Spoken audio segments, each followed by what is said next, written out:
आणि समसंबंध This या call is प्रकारच्या now being recorded. प्रश्नांचा आज आपण या ठिकाणी विचार करणार आहोत. चला तर मग आपण आपल्या आजच्या तासाला सुरुवात करूया.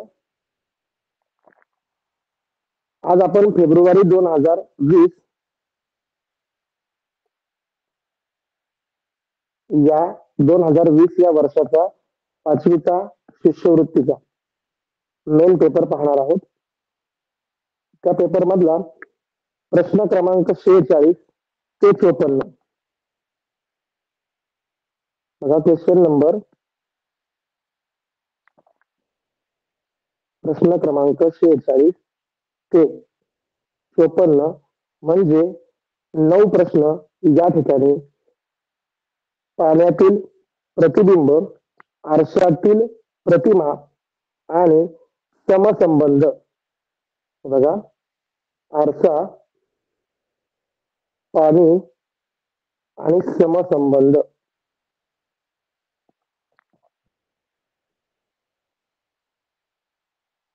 या 3 घटकांवर उपघटकांवर 9 प्रश्न विचारलेले आहेत. त्यातला पहिला प्रश्न प्रश्न क्रमांक 46 तो आपण पाहूया.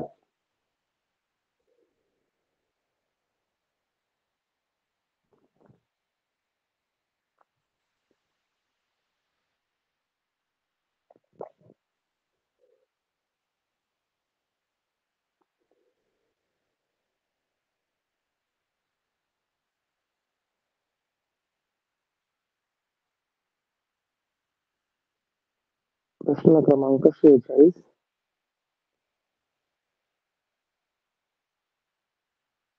ओके पहा. प्रश्न क्रमांक 46 ते 47 म्हणजे या 2 प्रश्नांसाठी एकच सूचना आहे. सूचना काय आहे आधी आपण ती वाचून घेऊया. पहा, नेहमी आपल्याला प्रश्न दिसला की लगेच आपण सोडवायला त्याच्यावर उडी मारतो. तर कृपया तसं न करता आधी नेमकं प्रश्नात विचारलंय काय ते एकदा वाचून घ्या. 46 व 47 साठी सूचना. पुढील प्रश्नांमधील प्रश्नाकृतीची आरशातील प्रतिमा कशी दिसेल ते पर्यायी उत्तर आकृत्यांमधून निश्चित करा. ठीक आहे, म्हणजे आपला प्रश्न क्लिअर आहे. प्रश्न क्रमांक 46 प्रश्नाची जी आकृती आहे त्याच्या समोर तुम्हाला एक उभी रेषा दिसते बघा त्या ठिकाणी, आणि ह्या उभ्या रेषेमध्ये अशा तिरप्या रेषा आहेत. म्हणजे हा या ठिकाणी आरसा आहे. आरसा हा या प्रश्न आकृतीच्या उजव्या बाजूला असतो बघा. आणि जेव्हा आपण पाणी पाहणार आहोत तर सर्वांना माहिती आहे पाणी हे नेहमी त्या आकृतीच्या खालच्या बाजूला आहे, कारण पाण्यातलं आपल्याला प्रतिबिंब ओळखायचं आहे आणि आरशातील प्रतिमा ओळखायची आहे. तर बघू आपण या चौकटीमध्ये ही 2 अक्षर आहेत एस आर. याचं आरशातील याची प्रतिमा आपल्याला शोधायची. तर आपल्याला या ठिकाणी अशा प्रश्नांमध्ये 101% मुलं चुकणार नाहीत याच्याकरता आधी कागदावर प्रत्यक्ष सराव करा. कागद अशा रीतीने ही जी आकृती आहे एस आर हे चित्र आहे हे कागदावर प्रत्यक्ष जेव्हा आपण काढूया तेव्हा तो कागद या आरशाच्या जागेवर आपल्याला दुमडायचा म्हणजे असा उजव्या बाजूला दुमडायचा. आणि दुमडल्यानंतर त्या दुमडलेल्या भागावर आपल्याला पेनाच्या मागच्या बाजूने त्याच्यावर ठळक आपल्याला ती चित्र उजव्या हाताला गिरवायचे आणि ते जेव्हा छापलं जाईल अंदुक तेव्हा त्याला पेनाने तुम्ही लिहून पहा. अशी जर प्रॅक्टिस केली तर तुमच्या लक्षात येईल की हे खूप सोपं आहे. याच्यामध्ये सोपी एक गोष्ट बघा, हा जो आर आहे जो आरशाच्या शेजारी आहे, जे अक्षर आरशाच्या शेजारी असतं तेच अक्षर पुन्हा आपल्याला या ठिकाणी आरशाच्या शेजारी दिसणार आहे. पाहू आपण. हा आर आपल्याला आरशाच्या शेजारी कोणत्या कोणत्या पर्यायात दिसतो. म्हणजे समजा आपण अशी चौकट याची जर निवडायचा प्रयत्न केला तर या आरशाच्या शेजारी हा आर दिसतोय, म्हणजे ठीक आहे या ठिकाणी दिसतोय बरं का. बरं आणखी कुठे दिसतोय? या 2 नंबरच्या पर्यायात सुद्धा दिसतोय. आता 3 नंबरच्या पर्यायात आर दिसतोय, पण आर जसाच्या तसा दिसतोय. आता आरशातील आरची प्रतिमा आहे जशीच्या तशी, ती तर राहणारच नाही. त्याच्यामध्ये उजवी बाजू डावीकडे, डावी बाजू उजवीकडे हे होणार. त्यामुळं आरची आहे तशीच प्रतिमा या ठिकाणी दिसणार नाही, म्हणजे 3 नंबरचा पर्याय जागेवर गेला. 4 नंबर पाहू आपण. आर तर आरशाच्या जवळ नाही, यस सारखं काहीतरी दिसतंय ते, म्हणजे हा पण पर्याय नाही. म्हणजे आपण या ठिकाणी चुकीचे पर्याय शोधले. पहा बरोबर तुम्हाला येणारच आहे, पण जर चुकीचं ओळखायची सवय लागली तर तुम्ही बरोबर उत्तरापर्यंत अचूक म्हणजे निश्चितपणे पोहोचणार आणि ते तुमचं उत्तर खात्रीशीर बरोबर असणार. आता बघू आपण हे 2 पर्याय आपल्याकडे आले, पहिला आणि दुसरा. ठीक आहे, मग दुसऱ्या पर्यायामध्ये काय होणार आहे? हा जो यश आहे, या यशची आरशातली प्रतिमा मला समोर दिसणार आहे. मग यशची आरशातली प्रतिमा जर घेतली तर यश सारखीच राहील का त्याच्यामध्ये बदल होईल? हा महत्वाचा प्रश्न आहे. बघ आता यश हा जर आरशातल्या प्रतिमेत गेला तर त्याच्यामध्ये बदल होतोय, ते तुम्ही कागदावर प्रत्यक्ष करून पहा. आणि तो बदल म्हणजे या ठिकाणी आहे बघा, म्हणजे 2 नंबरच्या पर्यायात त्यांनी यस मध्ये बदलच केलेला नाही, त्यामुळे हा पर्याय पण या ठिकाणी गेला. तिसरा आणि चौथा ऑलरेडी गेलेला आहे, म्हणजे पर्याय क्रमांक 1 आपलं उत्तर 46व्या प्रश्नाचं पर्याय क्रमांक 1 अगदी बरोबर आहे.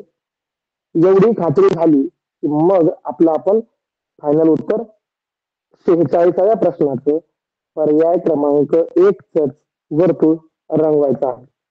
बघा आपल्याला इतकी घाई झालेली असते की मी कधी पेपर सोडवतोय आणि माझा किती लवकर पेपर संपतो. असं न करता हे जे प्रश्न आहेत हे सावकाश आणि तुम्हाला मार्क मिळवून देणारे प्रश्न आहेत. त्यामुळं थोडा याला एक 10-15 सेकंदाचा जास्त वेळ जरी लागला तरी चालेल, पण याच्यामध्ये घाई करू नका. ठीक आहे, आपण पुढच्या प्रश्नाकडे जाऊया. बघा पुढचा प्रश्न 47.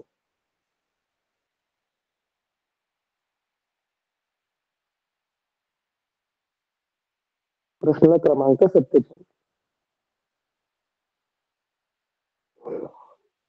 चला आता सर्वांनी या प्रश्नाकडे नीट पहा बरं. आता UPC आणि 5 एक अंक आहे, 3 कॅपिटल लेटर्स आहेत आणि हे वर्तुळात आहे. काही नाही, आपण मगाशी ज्याप्रमाणे विचार केला त्याप्रमाणेच करून पाहू. बघा हा जो आरसा आहे, आरशाच्या जवळ मला उजव्या बाजूला म्हणजे माझ्या ह्या बाजूला आरशाच्या जवळ मला हे दोघं दिसायला पाहिजे. आणि हा जो सी वर आहे तर सी ची प्रतिमा मला वरच दिसायला पाहिजे आणि या 5 ची प्रतिमा मला खालच्या बाजूलाच पाहिजे. म्हणजे मला आरशाजवळ या ठिकाणी 5 ची प्रतिमा दिसेल आणि या समोरच्या बाजूला सी ची प्रतिमा दिसेल. हे आधी माझ्या डोक्यात पक्क ते या ठिकाणी करणार आहे. बघा आता प्रश्नाचं उत्तर बहुतेक बऱ्याच जणांना लगेच येत असेल, पण थोडा धीर धरा. सी आणि 5 यांची प्रतिमा आरशाच्या जवळ कुठं कुठं आहे बघू आपण. बघा पहिल्या पर्यायात तर सी आणि 5 जवळ नाही, म्हणजे पहिला पर्याय गेला. या ठिकाणी आहे बरं का, ठीक आहे, याचा विचार आपण करू. या ठिकाणी सुद्धा आहे आणि इकडे सुद्धा आहे. ठीक आहे, म्हणजे हे 3 पर्याय आपल्याला पाहावे लागतील. बर आता आपण पाहू, हा जो यू आणि हा पी, बघा यू आणि पी उजव्या बाजूला आहेत, इकडं इकडं आणि इकडं. ठीक आहे, म्हणजे सगळ्या ठिकाणी आहे. हे 3ही पर्याय आपल्याला पाहावे लागतील. बघू आपण. सी ची आरशातली प्रतिमा ही अशा रीतीने पडेल. बघा मग अशा रीतीने आपल्याला उजव्या बाजूला वरच्या कोपऱ्यात या ठिकाणी उजवीकडे म्हणजे आरशाच्या उजवीकडे या आरशाच्या उजव्या बाजूला सी मला 2 नंबर मध्ये दिसतोय असा आणि 3 नंबर मध्ये दिसतो. पण 4 नंबर मध्ये बघा बरं, सी ला सी दिसतो. आरशातील प्रतिमा होऊन सी ला परत सी राहील का? तर नक्कीच नाही. परत सी राहणार नाही. म्हणजे आपला 4 नंबरचा पर्याय या ठिकाणी गेलेला आहे. आता आपला पर्याय जो राहिलाय तो आहे फक्त 2 आणि 3. याच्यामधून आपण ठरवूया. बघा आता सी आणि 5, ह्या 5ची प्रतिमा या ठिकाणी आणि या ठिकाणी आपण जर नीट पाहिली किंवा तुम्हाला 5 बद्दल जर शंका असेल तर आपण काय करू, आधी यू ची प्रतिमा पाहू. या यू ला इकडे प्रतिमा घेताना तुम्हाला यू असा जर होत असेल तर ती आरशातली प्रतिमा नाही. खाली डोकं वर पाय म्हणजे ह्या यूची जी या ठिकाणी चित्र दिसतंय 3 नंबर मध्ये, ते आरशातलं नाही, ते पाण्यातलं आहे. पाण्यातलं प्रतिबिंब आहे. आपल्याला या ठिकाणी आरसा दिसतोय, त्यामुळे यूच आरशातली यूची प्रतिमा ही फक्त हा भाग, उजवीकडचा भाग डावीकडं, डावीकडचा भाग उजवीकडे, म्हणजे वर खाली डोकं वर पाय नाही, तर यूची प्रतिमा आहे कशीच आपल्याला दिसणार. मग आपल्याला हे 2च पर्याय पाहायचे होते, पण या ठिकाणी मात्र यू हा उलटा केलाय, उलट केलाय, म्हणजे ही पाण्यातली आहे प्रतिबिंब. त्यामुळे हा पण पर्याय या ठिकाणी गेला. हे 2 तर आधीच गेलेत. आता आपला फक्त 2 नंबरचा पर्याय उरलाय. आता कसलीही शंका मनात ठेवायची नाही. या 5च ही प्रतिमा आहे आणि या पीची हा पीचा क्यू होतो. आणि तुम्ही जर प्रत्यक्ष कागदावर करून पाहिलं तर हे परफेक्ट 2 नंबरचा पर्याय हे आपलं उत्तर आहे बघा. म्हणजे आपण उत्तरापर्यंत जाणारच आहोत, पण घरी प्रॅक्टिस करताना तुम्ही थोडी अशी सवय लावून घेत चला की चुकीचे उत्तर मी शोधणार. आणि ठीक आहे ना, थोडा वेळ गेला ना, 15 ते 20 सेकंद लागतील किंवा जास्तीत जास्त 25 सेकंद लागतील. बुद्धिमत्तेच्या पेपरला मुलांना बहुतेक वेळ पुरतो. वेळ न पुरण्याचा पेपर मराठी आणि गणित आहे. ओके, त्यामुळे अति घाई करायची नाही. तुमचा 5 मिनिटं आधी पेपर होऊ शकतो. सावकाश, शांत डोक्याने, सावकाश म्हणजे खूपच सावकाश पण नाही, पण शांत डोक्याने जर तुम्ही विचार केला तर नक्कीच तुमचा या प्रश्नाचा मार्क जाणारच नाही. ओके, चला आपण पुढचा प्रश्न पाहूया. प्रश्न क्रमांक 48 वर आपण जाऊ.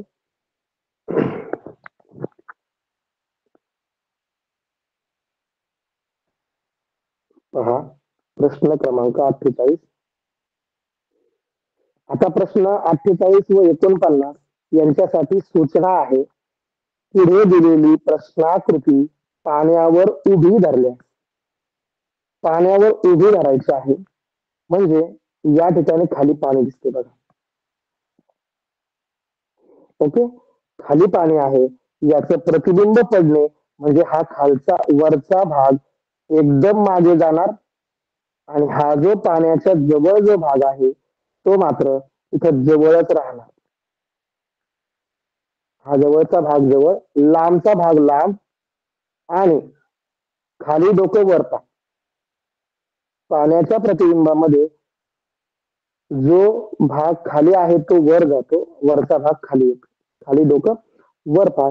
त्यामुळे आता इकडे डावा आणि उजवा बघायची गरज नाही. ओके, ठीक आहे. पाण्यातील प्रतिबिंब कसे दिसेल उत्तर आकृत्यामध्ये शोधा. ठीक आहे, आपण शोधायचं, लगेच शोधायला सुरुवात करू. सगळ्यात आधी मी माझ्या आरशासारखाच विचार करणार, या पाण्याच्या जवळ कोण आहे, चिटकून जवळ चिकटून आपला ए आहे. मग या पाण्याच्या खाली सुद्धा याच्या जवळ या सेंटरला एचच प्रतिबिंब दिसायला पाहिजे.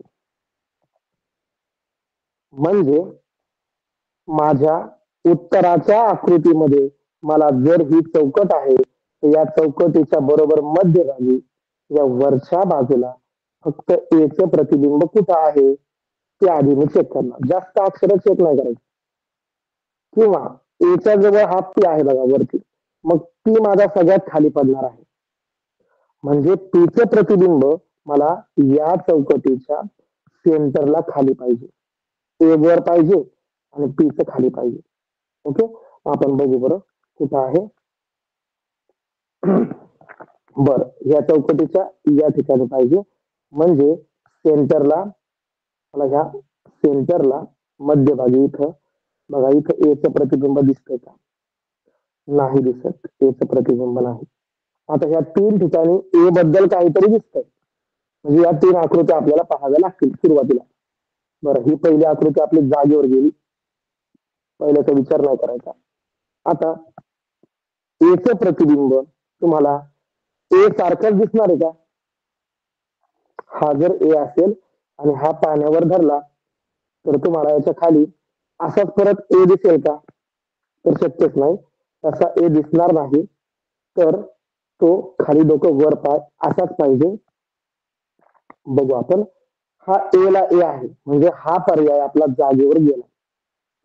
बघा, दोन पर्याय आपले गेले. आता दोन पर्यायामध्ये थोडं शांततेने पाहू. हे दोन्ही पर्याय जर नीट पाहिले, दोन्ही पर्यायांकडे पहा.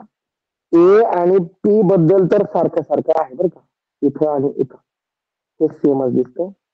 पण मला इथं डब्ल्यू डब्ल्यू सारखा दिसतोय आणि इथं मात्र डब्ल्यू आणि एम दिसतोय. बर, आता हा जो एम आहे हा पाण्यात पडल्यानंतर तो डब्ल्यू होईल, हे बरोबर आहे. पण हा डब्ल्यू पाण्यात पडल्यावर डब्ल्यूच राहील का? तर अजिबात नाही. म्हणजे इथं आपल्याला दोन्ही डब्ल्यू बघायचं काहीच कारण नाही. म्हणजे हा जो 2 नंबरचा पर्याय आहे तो पण कट आहे. दोन्ही डब्ल्यू कसे राहतील? कारण इथं एम आणि डब्ल्यू आहे. यांचा पाण्यातलं प्रतिबिंब हे उलट होईल. एमचा डब्ल्यू दिसेल आणि डब्ल्यूचा आपल्याला एम दिसेल. ओके, मग अशा प्रकारचं चित्र असणारा पर्याय क्रमांक फक्त 4 उरलेला आहे. म्हणजे हा चौथा पर्याय आपला योग्य आहे. 48व्या प्रश्नाचा पर्याय क्रमांक 4. थोडा प्रश्न सोडवताना आपल्याला असं कच्चं काम जरी करावं लागलं पेपरच्या प्रश्नपत्रिकेवर तरी चालेल. प्रश्नपत्रिकेवर तुम्ही कच्चं काम करायला तुम्हाला जागा पण आहे आणि त्याच प्रश्नाचं कच्चं काम त्याच्या शेजारीच केलं तरी चालेल आणि तिथं केलेलं फायदेशीर आहे. आपला थोडा वेळ वाचतो. ठीक आहे, चला आता आपण पुढच्या प्रश्नाकडे जाऊया. प्रश्न क्रमांक 49. मग आतापर्यंत आपण पाण्याच्या प्रतिमेचे 2 आणि पाण्याच्या प्रतिबिंबाचं 1 आणि आरशातले 2 असे प्रश्न पाहिले. प्रश्न क्रमांक 49. बघा, आता थोडी आकृती जरा किचकट करण्याचा प्रयत्न केलाय, पण ठीक आहे, आपल्याला ज्या बेसिक गोष्टी आहेत त्या मात्र आपण चुकायच्या नाहीत. पहिली बेसिक गोष्ट काय आहे की हे पाणी, या पाण्याच्या जवळ खाली इथं जे दिसणार आहे मला त्याच्या जवळ, ते मला इथं जे आहे ना या मध्यभागी हेच मला इथं दिसणार आहे. फक्त हे टोक असं आहे ना तर ते टोक असं होईल. बरोबर, म्हणजे खालच्या टोकाचा भाग वर गेला आणि हे 2 खाली आले. आता असं मला सेंटरला कुठं कुठं दिसतंय आपण पाहू. बघा, सेंटरला असं मला या ठिकाणी, म्हणजे आपल्याला आता ही चौकट आहे बरं का, चौकटीच्या वरचा मध्यबिंदू, वरचा मध्यभाग इकडं आहे, इथं आहे, इथं आहे आणि इथं आहे. बहुतेक सगळ्याच ठिकाणी दिसतो. ओके, हा. मग आता याच्या आतमध्ये हे जे हा जो पक्षी आहे त्या पक्ष्याच्या खालच्या बाजूला इथं बघा 2 असे छोटे छोटे पायासारखं चिन्ह आहे. आता ह्या कोपऱ्यात पायासारखं चिन्ह हे वरतून खाली, हे बघा हे असं चिन्ह आहे, ते होताना मग असं होईल, व्ही आकाराचं होईल. मग व्ही आकाराचं चिन्ह कोणत्या पर्यायामध्ये आहे? ठीक आहे, ह्या पर्यायामध्ये पण आहे, याच्यामध्ये आहे, हा इकडे नाही. 4 नंबर मध्ये व्ही नाही, 4 नंबर मध्ये असंच दिलंय. मग चौथा पर्याय उडाला, पहिला पर्याय उडाला, कारण पहिल्या पर्यायात इथं चिन्हच नाही, इथं आहे आणि इथं आहे. ठीक आहे, आता बघा आपला जो पक्षी आहे या पक्षाचा हा डोळा पहा, हा डोळा ह्याच बाजूला पडेल ना. डोळा उजव्या बाजूला कस काय जाईल पक्षी? डोळा आहे त्याच बाजूला पडणार. डावीकडे उजवीकडे आरसा नाही, हा हे पाणी आहे. फक्त वरचा भाग खाली जाईल आणि खालचा भाग या ठिकाणी वर येईल. ओके. मग हा डोळा डाव्या बाजूलाच आहे. ठीक आहे, मग डाव्या बाजूला डोळा बघा. दुसऱ्या पर्यायात तर हा पक्ष पूर्ण बदलला, त्यामुळं हा पर्याय उडाला. म्हणजे पहिला आणि चौथा ऑलरेडी गेला होता, दुसरा पण गेला. आता तिसरा पर्याय नीट चेक करून बघा. बघा, डोळा हा डाव्या बाजूला आहे आणि हे जे आहे ते बरोबर या ठिकाणी आहे बघा. आणि आतला ही जी आतली रेष आहे ही बरोबर अशी दिसते. म्हणजे एकदम परफेक्ट. 49व्या प्रश्नाचा पर्याय क्रमांक 3 अगदी बरोबर आहे. ज्या ज्या मुलांनी हे ओळखलंय त्यांचं अभिनंदन. Very good. म्हणजे पाणी आणि आरसा हा तुमचा एकदम क्लिअर आहे. ओके. आता आरसा आणि पाणी याच्यावर दोन दोनच प्रश्न आलेले आहेत आणि दोन दोनच प्रश्न असतात. म्हणजे तुम्हाला 4 प्रश्न आणि 4 दुणे 8 मार्क. तुमचे 8 मार्क या ठिकाणी पक्के झाले. जर तुम्ही हे सावकाश व्यवस्थित केलं तर तुम्हाला इथं मार्क जायलाच नाही पाहिजे. ओके. चला 50व्या प्रश्नाकडे आपण जाऊ. प्रश्न क्रमांक 50. आता हा प्रश्न थोडा तुमच्या वाचनावर आधारित आहे. तुमचं परिसर अभ्यासचं वाचन, तुमचं जनरल नॉलेज. आपण समाजामध्ये वावरताना तुम्ही मोठमोठ्या माणसांबरोबर ज्या गप्पा करता त्या गप्पांमधले काही प्रश्न असतील. ओके. बघू आपण 50 ते 54, म्हणजे 50 पासून 54 पर्यंत 5 प्रश्न आहेत. 50 आपल्याला धरायचं आहे, म्हणजे 5 प्रश्न आहेत. पहिले 4, पाचानुसार 9. सूचना वाचून घ्या. पहिल्या पदाचा पद, पद म्हणजे टर्म.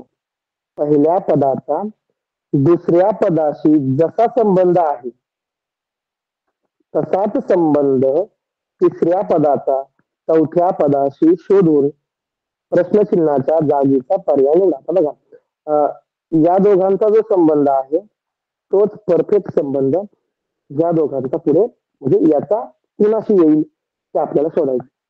आपण पाहू. ऊस, 2 टिंब, शेत. 2 टिंब म्हणजे या दोघांचा संबंध आहे आणि 4 टिंब म्हणजे असाच संबंध पुढे शोधा. बर. आता ऊस, शेतात ऊस पिकतो, बरोबर. ऊस जिथं आहे तिथं त्याला आपण शेत असं म्हणतो. आणि भाजीपाला हा मग पिकतो कुठे असा प्रश्न येईल. बर, भाजीपाला पिकतो दुकानात, पिकतो का? दुकानात तर पिकूच शकत नाही भाजीपाला. मंडई आणि बाजार. आता हे मंडई काय भानगड आहे? मंडई तुम्ही ऐकलं असेल. हे मंडई काय भानगड आहे? बघा, बऱ्याच मुलांना जर बाहेर आई बरोबर तुम्ही गेलात तर आई बोलता बोलता म्हणते की लेकरा मंडईत चल, मंडईत मी जाऊन येते. मंडई हा आपल्या गावात, आपल्या जे छोटं शहर आहे त्या शहरात जिथं भाजीपाला विकणारे लोक बसतात, स्वतः भाजीपाला घेऊन ते विकायला बसतात. तिथं फळं, भाज्या हे वेगवेगळ्या प्रकारच्या आपल्याला खाद्यपदार्थ मिळतात. अशा ठिकाणाला आपण मंडई, हा बोली भाषेतला शब्द मंडई म्हणू शकतो. ठीक आहे. मग मंडईमध्ये भाजीपाला पिकतो का? नाही. तर मंडईत तर पिकणार नाही, कारण मंडईत ते लोक दुसरीकडून भाजीपाला घेऊन येतात किंवा शेतकरी स्वतः आपला माल त्या ठिकाणी घेऊन बसतात. आता बाजार, बाजार हा भाजीपाल्याचा बाजार, कपड्याचा बाजार, स्टेशनरी वस्तूंचा बाजार. बाजार या ठिकाणी वेगवेगळ्या. बघा, बाजारात भेळ पण मिळते. म्हणजे बाजार हा फक्त भाजीपाल्याचा, भाजीपाला घेऊन बसणाऱ्या व्यक्तींचा नसतो, तर वेगवेगळ्या गोष्टींचा बाजार होऊ शकतो. बाजारात भाजीपाला पिकत नाही. सगळ्यात महत्वाचं, ऊस ज्या ठिकाणी पिकतो त्याला आपण शेत म्हणतो. मग भाजीपाला ज्या ठिकाणी पिकतो त्याला आपण भाजीपाल्याचा मळा असं म्हणतो. म्हणजे हे 3 पर्याय जागेवर गेले. तसा हा प्रश्न खूप सोपा आहे. आपले बहुतेक विद्यार्थी हे ग्रामीण भागातले आहेत, शेतकऱ्याची मुलं आहेत. त्यामुळं भाजीपाला हा मळा या संदर्भाने भाजीपाला आणि मळा यांचा संबंध अगदी योग्य आहे. पर्याय क्रमांक एक म्हणजे 50चा पर्याय क्रमांक एक बरोबर आहे. आपण पुढच्या प्रश्नाकडे जाऊया. प्रश्न क्रमांक 51.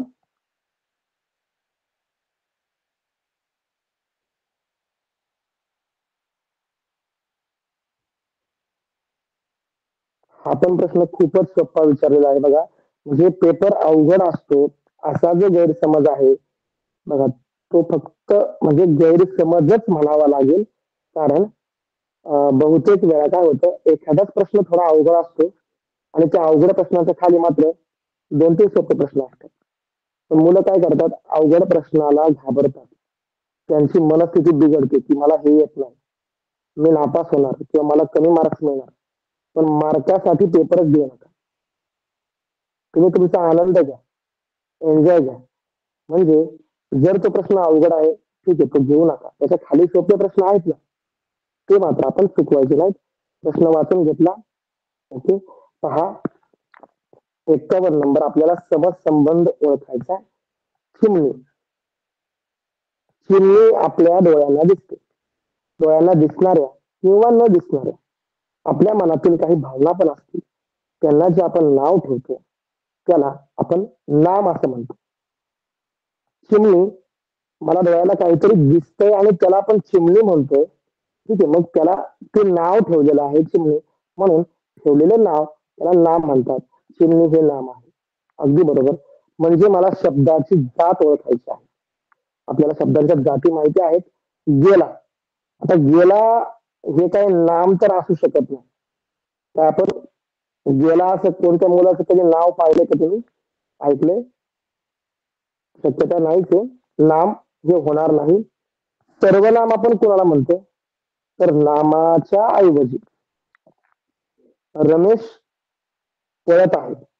रमेशच्या ऐवजी मला तो पळत आहे. तर रमेशच्या ऐवजी जे मी वापरणार त्या तोला आपण सर्वनाम म्हणतो. म्हणजे इथं गेला हे सर्वनाम पण होऊ शकणार नाही. विशेषण बघू आपण. नामाची माहिती, नामाबद्दल विशेष माहिती. राधिका सुंदर आहे. राधिका ही मुलगी कशी आहे त्याची माहिती विचारलेली आहे. विशेषण गेला हे विशेषण पण नाही. साधं सोपं तुम्हाला माहित आहे. गेला म्हणजे जाण्याची क्रिया घडलेली आहे. क्रियाचा क्रियादर्शक शब्द आहे. म्हणून गेला हे क्रियापद होईल. आणि हा एकदम सोप्या प्रकारचा प्रश्न आहे. त्यामुळे इथं बहुतेक कुणीही चुकणार नाही. 51व्या प्रश्नाचं उत्तर क्रियापद पर्याय क्रमांक 2 अगदी बरोबर आहे. आपण 52 नंबरचा प्रश्न पाहू. बघा, समसंबंध इतका अवघड असा विचारत नाहीये. थोडं वाचन जर आपलं असेल तर आपण याच्यामध्ये नक्कीच पैकीच्या पैकी गुण मिळवू शकतो. आता आकृती मुद्दामून त्यांनी तुम्हाला कन्फ्यूज करायला दिलेली आहे. कन्फ्युजन आपण करूनच घ्यायचं नाही. शांत व्हायचं. जेव्हा प्रश्न असं वाटतं की विचित्र आहे, तेव्हा एकदम सोप्या पद्धतीने विचार करायचा. आपण अवघडात विचार करायचाच नाही. ठीक आहे, आपण बघू ह्या दोघांचा काय संबंध आहे. हा त्रिकोण दिसतोय म्हणजे या 3 काड्या वापरलेल्या आहेत त्रिकोणासाठी. बरोबर. 1, 2, 3. 3 काड्या एकत्र जोडल्या आणि त्रिकोण तयार केला. मग मी आधी काय करतो, सरळ सोपं त्या सगळ्या काड्या मोजून घेऊ. 1, 2, 3, 4 आणि ही 5 नंबरची काडी तिरपी आणि ही 6 नंबरची तिरपी बघा. म्हणजे इथं एका त्रिकोणाच्या 3 ज्या काड्या होत्या, त्या 3 काड्याच्या दुप्पट काड्या केल्या. काड्या केल्या म्हणजे काड्या आहेत. ओके. 1, 2, 3, 4 बघा, या उभ्या 4, ही तिरपी 1 5 आणि ही तिरपी 1 6. बरोबर. 3 दुणे 6 असं थोड्या वेळासाठी आपण समजूया. मग 1, 2, 3, 4 4 दुणे 8 यायला पाहिजे. बहुतेक 8 प्रत्येक ठिकाणी काड्या आहेत. म्हणजे आपलं बरोबर चाललंय असं बघू आपण. 1, 2, 3, 4, 5, 6, 7 आणि 8. तिरके बघा 2. 3, 3, 6, 2, 8. 3 आणि 3, 6, 2, 8. 3 आणि 3, 6, 2, 8. प्रत्येक ठिकाणी 8 काड्या आहेत. म्हणजे आपण व्यवस्थित विचार केलेला आहे. ठीक आहे. आता जरा नीट लक्ष दिलं तर आपल्या लक्षात येईल या वरच्या 3 गुणे 6 काड्यांमध्ये एक पॅटर्न आहे. तो पॅटर्न जरा ओळखू आपण. तर बघा यांनी काय केलंय, पहिल्या आणि तिसऱ्या काडीला ही तिरपी काडी अटॅच केली. म्हणजे इथे एल या आकाराचं चित्र मला दिसतंय. एन. पण त्या तिसऱ्या काडीच्या लगेच नंतर या तिसऱ्या काडीच्या वरतून त्याने तिरपी रेष सुरू केली. म्हणजे जर 1, 2, 3, 4 या 4 उभ्या काड्या आहेत. जर इथं 5वी काडी असती अशी इमॅजिन करा, तर इथं लगेच एल झाला असता. एकाडेच एल. म्हणजे एलच्या ह्या एनला चिटकून दुसरा एल लगेच. मग असा जर विचार केला तर मला 3 आणि 3 6 काड्या उभ्या आहेत. 2 काड्या तिरप्या पाहिजेत. मग कोणत्या चित्रामध्ये मला एनच्या बरोबर लगेच चिटकून पुढचा एन दिसतोय? बघू आपण हा. कोणत्या चित्रात दिसतोय? सगळे चित्र बघून घेऊ आपण. हा एन दिसतोय बरं का. पण याच्या आधीच इकडे एन याच्या आतमध्ये आला. नाही आधी नाही यायला पाहिजे. आपल्याला आधी नाही पाहिजे. बरं हा एन दिसतोय आणि बरोबर हा एन आहे, पण याने जास्त रेषा घेतल्या. तिथं या 3च रेषा होत्या आणि 1, 2, 3, 4 रेषामध्ये गेला. सेम सेम जायला पाहिजे ना. इथं बघा 1, 2, 3 उभ्या रेषा, पुढे पण सेम रेषामध्ये चाललाय तो. इथं बघा बरं एन असा दिसतोय, पण इथं मध्ये गॅप सोडलेला आहे आणि पुढचा एन दिसतोय. मध्ये गॅप नाही पाहिजे मला, हे जोडून पाहिजे. म्हणजे हे तिन्ही पर्याय गेले. चौथ्या पर्यायात आपण जे शोधलंय, आपल्या डोक्यात जे चाललंय ते दिसतंय का बघू. बघू आपण हा एन दिसतोय पहिला. बरोबर 3 काड्याचा वापर केला. 1, 2, 3. आता याला लगेच अटॅच पुढचा एन आहे. दिसतोय बरं का. 1, 2, 3. बरोबर आहे. मग पुढचा लगेच झाला असता. म्हणजे हे 2 परफेक्ट आहेत. पुढे एक काडी उरू द्या, काय फरक नाही पडत. उरलेली आहे ती. त्यामुळं इथं जे मला यांच्यामध्ये जे दोघांमध्ये जो संबंध दिसतोय, तोच मला या चित्रामध्ये मिळतोय. म्हणून 52चा पर्याय क्रमांक 4 हे अगदी बरोबर उत्तर आहे. ओके. चला आपण पुढे जाऊया. 52 नंतर 53वा प्रश्न बघू आपण.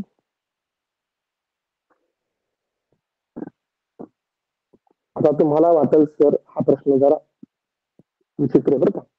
पण नाही, बरेच मुलं म्हणले असते सर या प्रश्नात काहीच दम नाही. बरोबर आहे, काही दम नाही. म्हणजे हा प्रश्न अतिशय सोपा आहे. आधी ह्या दोघांबद्दल पाहू आपण. 5 आणि 5च्या पुढे 2 टिंब आणि 12 म्हणजे 5 आणि 12 मध्ये काहीतरी संबंध आपण शोधायचा. ठीक आहे. 5चा वर्ग 25 होतो. 25 आणि 12चा काही नाही संबंध. बरं आपण सोप्पा विचार जर केला, 5 दुणे 10. 10 मध्ये याला दुने केलं म्हणून 2 मिळवले. असं जर विचार केला थोड्या वेळेस, तर बघू आपण. इथं दुने केलंय, मग इथं पण दुने करून बघू. 6 दुणे 12 आणि 12 मध्ये 2 मिळवून बघ. होतंय का? 14 येतात, पण 14 तर पर्यायच नाहीये. ठीक आहे ना, पुढचा विचार करू. काय नाही अडचण. आपल्याकडे बरेच विचार आहेत करायला. आता आपण पुढचा विचार असा करू शकतो. 5 त्रिक 15. 3 ने गुणायचं 15 आणि 15 मधून जर 3 मायनस केला, हा आता जमते बरं का. 15तून 3 मायनस केला तर मला 12 मिळत आहेत. बरोबर आहे. हे 3 ने गुणायचं, 3 मायनस करायचं. ठीक आहे, बघू आपण इथं असं होतंय का. 6 ला 3 ने गुणे 18 आणि 18तून 3 मायनस करू, कारण ज्याने गुणलंय ते मायनस करायचं. 18तून 3 गेला 15 उरतात आणि 15 तर पर्यायात आहे. काहीच अडचण नाही. बघा म्हणजे आता सुरुवातीला मी जो विचार केलाय तो मात्र या ठिकाणी परफेक्ट जुळतो. बघा, 5 त्रिक 15, 15 - 3 12, 6 त्रिक 18, 18 - 3 15. म्हणजे पर्याय क्रमांक 2 53चं अगदी बरोबर आहे. हे हे उत्तर बरोबर आहे. पण ज्या ठिकाणी अशा प्रकारच्या प्रश्नात जर वेगळा संबंध एखाद्याने शोधला आणि तो जर लागू होऊन त्याचं येणारं उत्तर जर दुसरा पर्याय असेल, तर तो सुद्धा पर्याय बरोबर द्यावा लागतो. बरोबर येतो. कसा? आता जर 18 आणि 12 समजा हे नसेल जुळत, पण आयोगाच्या उत्तर सूचीमध्ये या प्रश्नाचं उत्तर पर्याय क्रमांक 2 व पर्याय क्रमांक 4 हे सुद्धा बरोबर दिलेलं आहे. म्हणजे एखाद्या मुलाने पर्याय क्रमांक 4 त्याने वेगळा विचार करून जर 4 वर त्याचं उत्तर आलं असेल आणि त्याचा संबंध जर योग्य असेल, 4 वर उत्तर त्याचं आलंय, तर चौथा पर्याय सुद्धा आयोगाने म्हणजे परीक्षा परिषदेने, आयोगाने नाही सॉरी, परीक्षा परिषदेने याचं उत्तर 4 हे सुद्धा बरोबर दिलेलं आहे. म्हणजे आपल्याला 5 आणि 12 मध्ये असा वेगळा संबंध मिळू शकतो की ज्या संबंधाने 6चं उत्तर संबंध 21 या ठिकाणी येऊ शकतं. त्यामुळं हा संबंध कसा असेल हा तुम्ही शोधून काढा. 5, 12 आणि 6चा संबंध 21 उत्तर येण्याकरता मग ह्या दोघांमध्ये काय संबंध असेल? ओके, 53चं उत्तर 2 पण बरोबर आहे आणि 4 सुद्धा बरोबर आहे. ओके, चला आता आपण आपल्या 2020च्या प्रश्नपत्रिकेतला शेवटचा प्रश्न पाहूया. ओके, शेवटचा प्रश्न म्हणजे समसंबंधामधला शेवटचा प्रश्न 54 नंबरचा. बघा 54. आता पाहता क्षणी मला तर आधी वाटलं की हा प्रश्न थोडा वेळ घेईल विचार करायला. पण मी मगाशीच तुम्हाला सांगितलं, जिथं आपल्याला थोडं किचकट वाटतं ना, तिथं एकदम सोपा विचार करून पाहायचा. बरं, सोपा विचार असा करायचा, हे 4,000 आहेत आणि 6,000 आहेत. म्हणजे ही संख्या वाढलेली आहे. हे 3,000 आहेत, म्हणजे इथं संख्या वाढणार आहे. हे तर फिक्स आहे. बरोबर. मग ही वाढलेली जी संख्या आहे, ती कितीने वाढली? आधी मी ते सोपं शोधतो. कितीने वाढली म्हणजे मला या 6,475 मधून मी 4,396 मायनस करतो. म्हणजे कितीने वाढली हे आपल्याला कळेल. चला ही वजाबाकी करा बरं पटपट. 5तून 6 काही जात नाहीत. 15तून 6 गेले, 9 उरले. 7ने हातचा 1 दिला होता, इथं 6 राहिले. 6तून 9 जात नाहीत. 4तून हातचा घेतला. 16तून 9 गेले, 7 उरले. 4ने हात दिला, 4पाशी 3 राहिले होते. 3तनं 3 गेले, 0 आणि 6तून 4 गेले. 2079 ने ही संख्या मोठी आहे. म्हणजे ह्या पहिल्याच्या संख्येत 2079 मिळवलेली आहे. बघू बरं आपण मिळवून. ठीक आहे, म्हणजे ह्या पहिल्या संख्येत 2079 मिळवले. हेच 2079 मी याच्यामध्ये मिळवून बघतो. बघूया, एकच मिनिट. 2079. ओके, 2079 ह्या 3,485 मध्ये मिळवून. तुम्हाला देखील परीक्षेला असं कमी वेळेत काम करायचं. हे 3,485 लिहित बसा वगैरे, त्याला वेळ घालवायचा नाही. 9 आणि 5 14 हातचाला 1, 7 आणि 8 8 आणि 8 16 हातचाला 1, 4 आणि 5 3 आणि 2 5, 5,564 कोणत्या पर्यायात आहेत का? घाई न करता नीट पाहायचं. इथं नाही, इथं नाही, इथं नाही. तिसरा पर्याय 5,564 अगदी बरोबर आहे. हे तीनही पर्याय नाहीत. आधी मी ते चेक केलं, मला तिसरा पर्याय दिसतोय बरोबर आहे, पण हे तिन्ही का बरोबर नाहीत ते खात्री करून घ्या. तिसरा पर्याय अगदी योग्य आहे. 54चं उत्तर आहे पर्याय क्रमांक 3. पहा, आपल्याला फेब्रुवारी 2020चा पेपर घ्यायचा होता, पण मी फेब्रुवारी 2019 मधले सुद्धा मी काही प्रश्न या अनुषंगाने जे प्रश्न आपले आहेत ते पण आपण पाहूया. आपल्याला वेळ आहे पहा. यातला पहिला प्रश्न, पुढे दिलेली प्रश्नाची आकृती पाण्यावर उभी धरल्यास, 41 नंबरचा प्रश्न आहे, तिचे पाण्यात प्रतिबिंब कसे दिसेल ते शोधा. पण आपण मगाशी पाहिलेलं आहे, पाण्यातलं प्रतिबिंब हे खाली डोकं वर पाय. मग इथं जर पाणी असेल तर खालच्या माझ्या चौकटीत हा जो वरचा त्रिकोण आहे ना, बघा हा वरचा त्रिकोण असा आहे. हा खाली डोकं वर पाय केल्यानंतर तो असा होईल, बरोबर. आणि तो कुठे जाईल, एकदम खाली जाईल. बघा हा वर आहे, एकदम खाली. मग कोणत्या चौकटीत तो त्रिकोण खाली दिसतोय ते मला बघायचं. बघा या 2 नंबर मध्ये दिसतोय आणि 4 नंबर मध्ये दिसतोय. बरोबर का. आता हे 1 आणि 3 पर्याय जागेवर गेलेला आहे, त्यामुळे तो पाहायचाच नाही. आता पुढची गंमत बघा.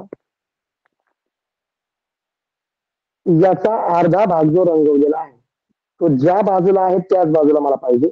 जे लेफ्ट साईडला आहे तिथं पण लेफ्टला आहे, तिथं पण लेफ्ट, ते जुळतंय. आता आपल्याला हा जो त्रिकोण आहे हा उजव्या हाताला आहे, तो उजव्याच हाताला पाहिजे. पण पडताना खाली डोकं वर पाय होईल. मग तो उजव्या हातालाच आहे, बरोबर आहे. आणि खाली आहे, वरचा भाग खाली, इथं खाली, इथं पण खाली. आता इकडे बघा, या याच्यामध्ये हा उजवीकडे रंगवलेला आहे आणि हा खालचा डावीकडे रंगवलेला आहे. मग आता आपल्याला नेमका कोणता पाहिजे बघा. इकडचा जो रंगवलेला भाग आहे तो त्याच बाजूला राहील. फक्त वर आणि खाली हा प्रश्न आहे, त्याची डावी आणि उजवी बाजू बदलत नाही. त्यामुळे तो ज्या बाजूला आहे त्या बाजूला पर्याय क्रमांक 2 मध्ये आहे. खालच्या बाजूला कसं काय येईल तो, नाही केला म्हणजे चौथा पर्याय उडाला. आणि परत तुम्ही नीट चेक करून टाका. तुम्हाला जर शंका असेल तर तुम्ही पेपरला सुद्धा याचं कागदावर, व्हाईट पेपरवर कागद सोबत ठेवा.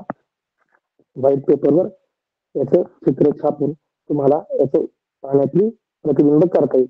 पण शक्यतो तुम्ही घरी त्याची प्रॅक्टिस इतकी करा की तुम्हाला हा डोळ्यांनी सुद्धा असा इमॅजिनेशनने प्रश्न हा सुटू शकतो. फक्त चुकीचा पर्याय शोधायची सवय ठेवा, तुम्ही बरोबर पर्यायापर्यंत आपोआप जाणार. पर्याय क्रमांक 2 हा या ठिकाणी बरोबर आहे. 41चा पर्याय क्रमांक 2. ओके. आपल्याकडे वेळ आहे तोपर्यंत आपण पुढचे प्रश्न घेऊ. ओके, 42 नंबरचा प्रश्न घेऊया आपण. 41 आणि 42 सेम प्रश्न आहेत. पाण्याचे प्रतिबिंब, पाण्याचे प्रतिबिंब. ओके. आता बघा, हे इथं जर पाणी आहे, पाणी नेहमी खाली असते हे लक्षात ठेवा. हा यम खाली डोकं वर पाय झाल्यावर हा डब्ल्यू होईल. मग हा यमचा डब्ल्यू कोणकोणत्या घरात आहे, 1 आणि 3. 2 आणि 4 जागेवर गेले ते पाहायचीच गरज नाही. कारण सुरुवात आपल्याला चौकट खाली पाहायची, समोर नाही पाहायची. म्हणजे इकडे इकडे चौकट नाही पाहायची, आपल्याला खाली चौकट पाहिजे त्या ठिकाणी. म्हणजे यमची जागा इथं पाहिजे. यम फक्त उलटा डब्ल्यू होईल. ठीक आहे, डब्ल्यू झाला. पी चा उलटा बघा, या ठिकाणी पी चा उलटा आपल्याला दोन्हीकडे सारखा आहे, तो अगदी बरोबर आहे. आता सी, आपल्याला खाली डोकं वर पाय, डावी बाजू आहे तशीच, म्हणजे ही बाजू ह्याच बाजूला इकडेच राहील. सी आरशामध्ये हा सी असा होईल. मग तो आरशातला सी इथं आहे. आपल्याला आरसा नाही बघायचा, पाणी पाहायचे. म्हणजे 3 नंबरची आकृती गेली. पर्याय क्रमांक 1 या ठिकाणी राहिलाय. हे तीनही पर्याय चुकीचे आहेत आणि एकच पर्याय उरलाय आणि तो मात्र अगदी बरोबर जुळतो. म्हणजे चुकीचं पाहिल्यानंतर हा जर बरोबर असेल तर तो बरोबर का आहे, म्हणजे शेवटपर्यंत आपली खात्रीच करायची. म्हणजे इतकी खात्री करायची की पेपर संपल्यानंतर एखादा मुलगा म्हटला की नाही याचं उत्तर हे आहे, त्याला आपण छाती ठोकपणाने सांगता आलं पाहिजे नाही याचं उत्तर हेच आहे, मी जे केलंय तेच बरोबर आहे. ओके, ठीक आहे.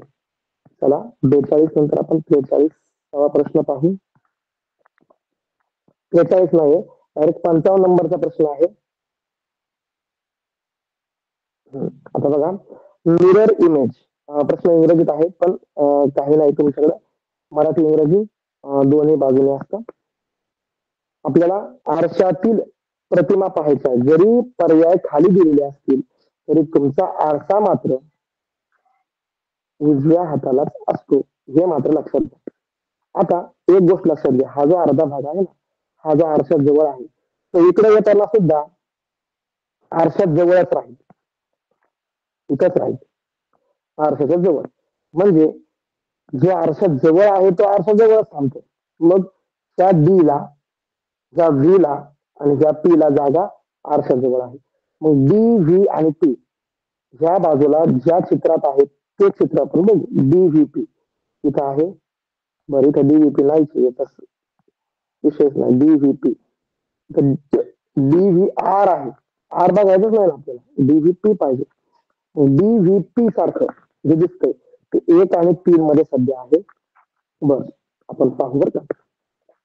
आता E A R, D V P. आता डी व्ही पी सेम आहे, इथं डी, इथं व्ही. आता इथं डी बघा, हा सेम दिसतोय आणि हा मात्र उलट दिसतोय.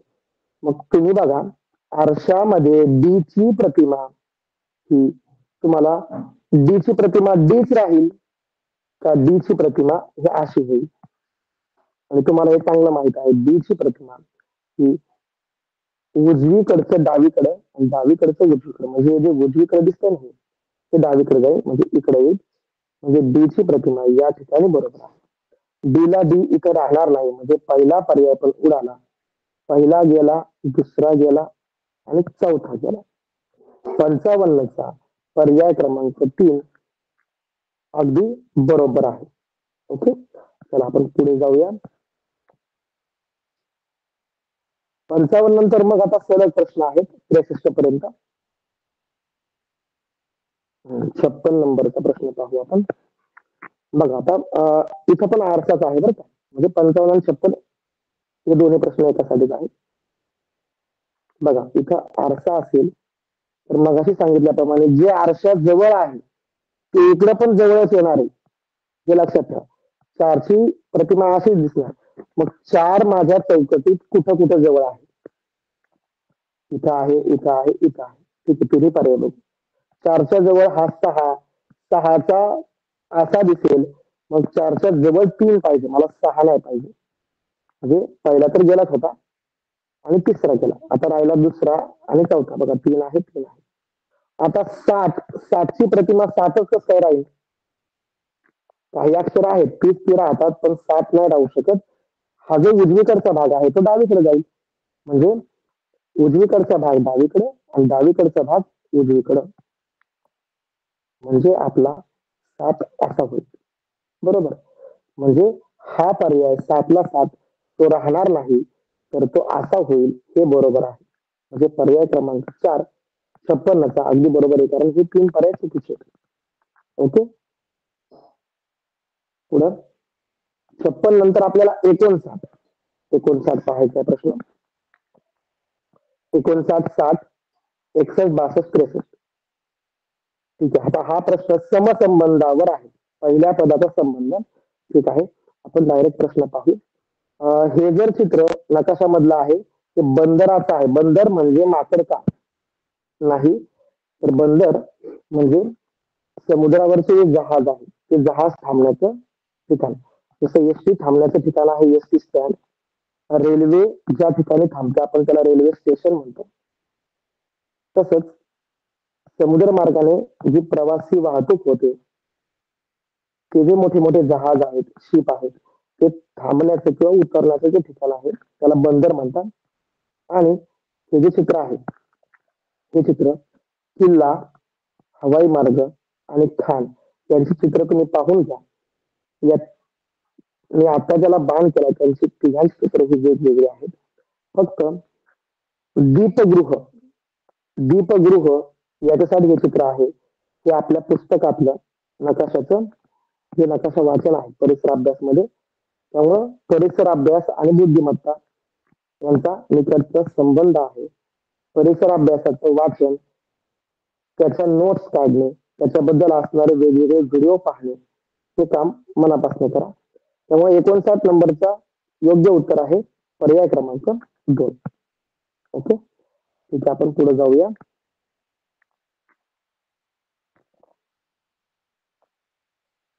60 नंबरचा प्रश्न घेऊ. आता हा प्रश्न जरा मजेशीर आहे, म्हणजे तुम्हाला चुकवण्यासाठी त्यांनी इथं खूपच आकृत्या दिलेल्या आहेत, एकात एक एकात एक एकात एक. ठीक आहे, आधी मी असा विचार केला बरं का, हे 4 होते, हे पुढे जाऊन 3 झाले. मला वाटलं एक नाही कमी झाला, मग इकडे काही नाही कमी झाला असं. ठीक आहे, मग तसं काय लवकर मिळालं नाही, पण हा पॅटर्न तर योग्यच आहे. म्हणजे उजवीकडचं चित्र डावीकडे जात आहे. मग इथं उजवीकडचं चित्र डावीकडे जर गेलेलं आहे, डावीकडे कुठं कुठं गेलेलं आहे, तर या पर्यायात गेलेलं आहे आणि या पर्यायात गेलेलं आहे. म्हणजे हे 2 पर्याय मी जागेवर कट करू शकते.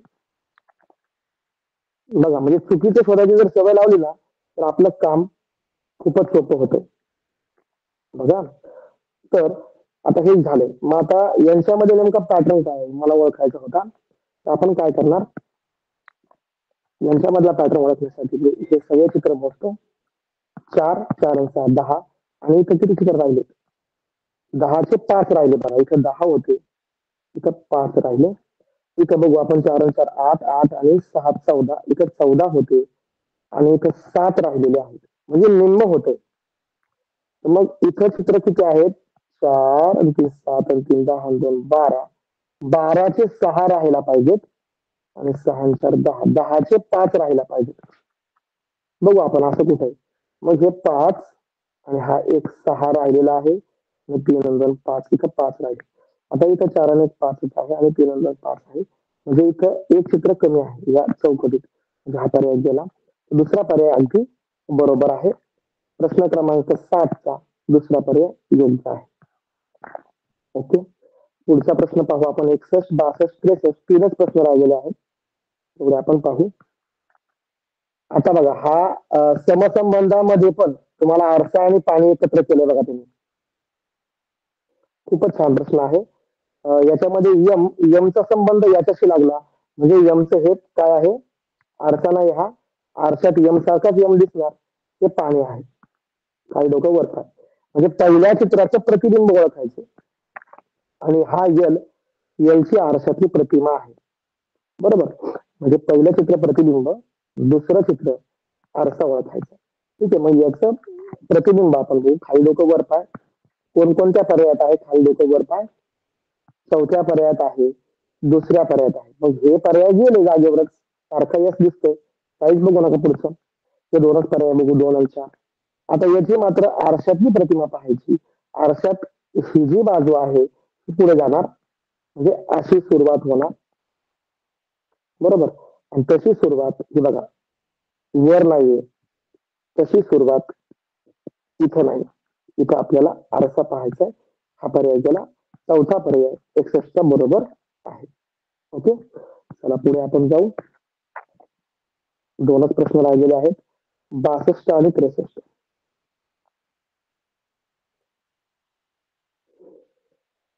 बघा, 62 नंबरचा प्रश्न अंकांचा अगदी सोपा आहे. समसंबंध 8 504. आता सरळ सरळ विचार केला, 8ला जर इतक्या लांब न्यायचे, तर 8चा घन आपण काढून बघू ना. घन म्हणजे 3 गोष्टींचा गुणाकार. कारण घन ही संकल्पना 3 गोष्टींवर आधारित आहे. त्रिमित वस्तूमध्ये घन असतो. 8चा घन 8 या आधी 64, 64 गुणिले 8 512, आणि तर उत्तर तर 504 आहे. मग 512 8च कमी करा बरं, 504 मिळाले. म्हणजे मला परफेक्ट संबंध या ठिकाणी दिसतोय. घन करायचा आणि तीच संख्या मायनस करायची. तसं आपण 6 बद्दल करू. 6चा घन 6 6 36, 36 सख 216, आणि 216 मधून 6 कमी केले तर 210 होतात, बरोबर. म्हणजे 210 हा पर्याय या ठिकाणी आहे, 216 नाही. 209 हा तर नाही, 222 नाही. 210 हा प्रश्नातला योग्य पर्याय आहे, 62चा 3. ओके, आता आपला शेवटचा प्रश्न 63 नंबरचा प्रश्न आपण पाहू.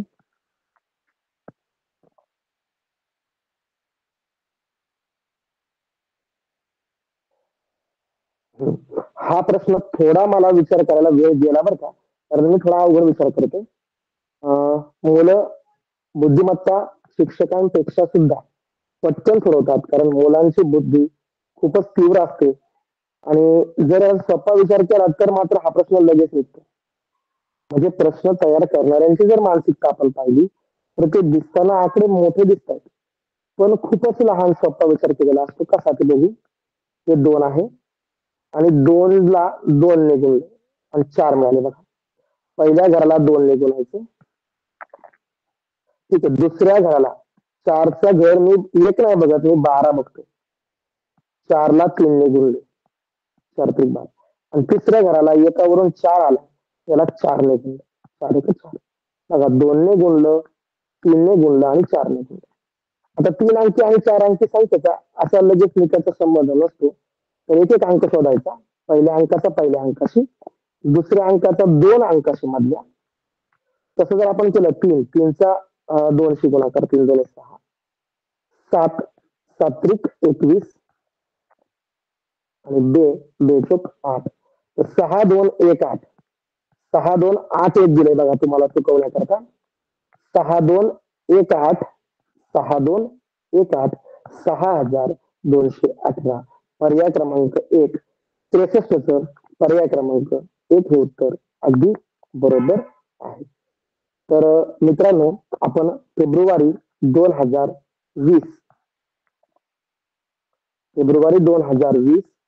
आणि फेब्रुवारी 2019 या दोन्ही वर्षातले इयत्ता 5वीचे पाण्यातील प्रतिबिंब, आरशाच्या प्रतिमा आणि समसंबंध या प्रकारचे 9 आणि 9 9 दुणे 18 प्रश्न पाहिले. म्हणजे 18 दुणे 36 मार्क. म्हणजे एका पेपरमध्ये 9 प्रश्न आलेत. 9 दुणे 18. 18 मार्क जरी म्हटलं तरी तुम्हाला 18 पैकी 18 मिळायला पाहिजेत. ओके. फक्त समसंबंध हा प्रकार असा आहे की थोडं वाचन ठेवा आणि थोड्या गप्पा ठेवा. घरच्यांबरोबर गप्पा करत जा वेगवेगळ्या विषयांवर. ओके. ठीक आहे. तर मग आजचा तास आपण या ठिकाणी थांबवतोय. बरोबर 8 वाजलेले आहेत. मुरकुटे सर.